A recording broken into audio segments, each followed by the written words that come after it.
Hello, people of YouTube, people of internet, and people of world. It is I, the Classic Juan, coming to you from inside of my mobile studio with my good friend, Mega Man. So today I want to talk about social gaming. That's right, gaming, that is also social.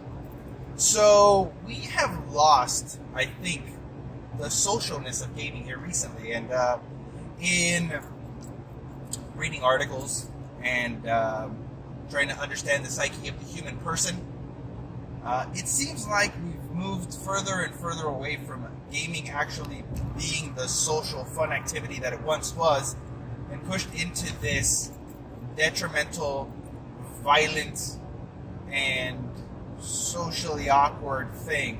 What I mean by that is, instead of kids going to play games together, they just get online. And online is a really impersonal place. It's so impersonal that people think that they can make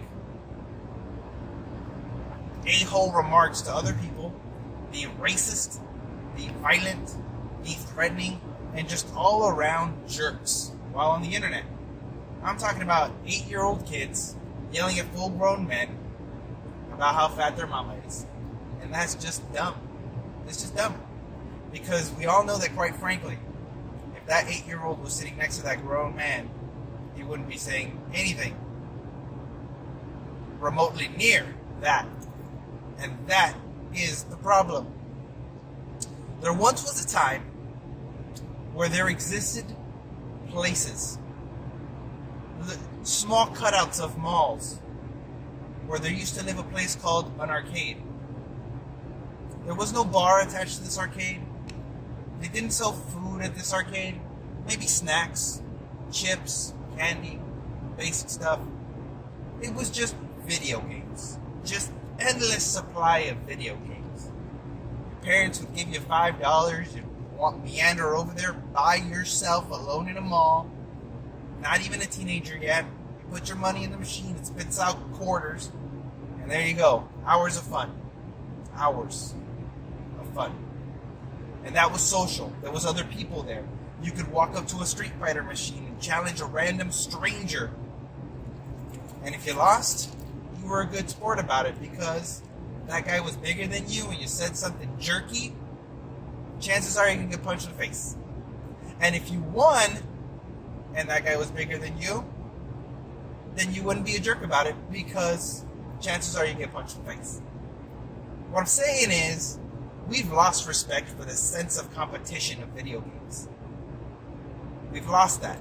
Social media, the internet has destroyed that. And I'm not saying those things are bad. I'm just saying that those things have changed the way that we view gaming. And I think it's time to get back to the socialness of gaming. We need to get back to that. We need to reboot arcades. Not Dave & Buster's, not these main events or bars and restaurants that have arcades attached to them. No, I'm talking about an old school, homegrown arcade where you can go and have your birthday party there, and it's just an arcade wonderland. That's it. That's all it is. That's what we need to get back to. Quarters, joysticks. That's what we need to get back to. That's what needs to help the game industry reinvent itself, become social again. I'm kind of taking that idea and I'm making it a small little world for myself and my kids, and by buying game systems from back in the day that don't have internet connections. I recently got my Mario Kart for the Super Nintendo, and I feel like once my kids get old enough to play these games and their friends get old enough to play these games, those kids will want to come over to my house to play my classic consoles, because they won't have access to that anywhere else. Not only that, but if they want to play and play against each other, the only place to do that is going to be at my house. Boom. Socializing. My kids will be socializing through games. And so I think those small steps in igniting the passion of competition in gaming, in person, is going to have such a huge huge effect on the gaming industry. And so right now, you see that. You see the love of that currently with things like Twitch. People love to watch other people play games, and they like to be involved. And I remember playing adventure games that were arcades and having people peer over my shoulder when I was doing really well and just wanted to be a part of the excitement of seeing you succeed at a game. That was great. That's what Twitch is all about. Well, people watching other people succeed at something that they may not necessarily have the skill for, or something that they don't necessarily own. But that light is there. We just need to feed it, fuel the fire. And so, once again, this weekend, Friday, you will be getting the Beard Dead guys playing Friday the 13th, the game, on its release date as a cohesive unit simultaneously Friday night. I know Memorandum is going to be streaming for 24 hours. So you should be able to log on to Twitch and watch him at any point during the course of that day, probably after his workday is done. So I'd say probably 7 or 8 o'clock p.m. on. Jack of all Games, he'll probably be on at about the same time. I don't expect that he's going to be doing a 24-hour stream, but he'll probably be on late. I will also probably be signing on somewhere at about 7 or 8 p.m. Central Time. All of us are on Central Time. And so you guys can log on and watch us.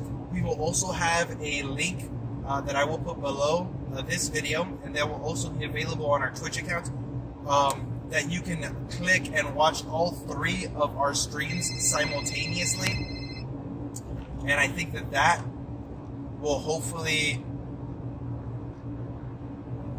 get you to watch all of us and listen to all of us, and maybe make it a little bit more exciting as well. So please come and watch the stream. It'll be fun. It'll be exciting. It'll be hilarious to listen to.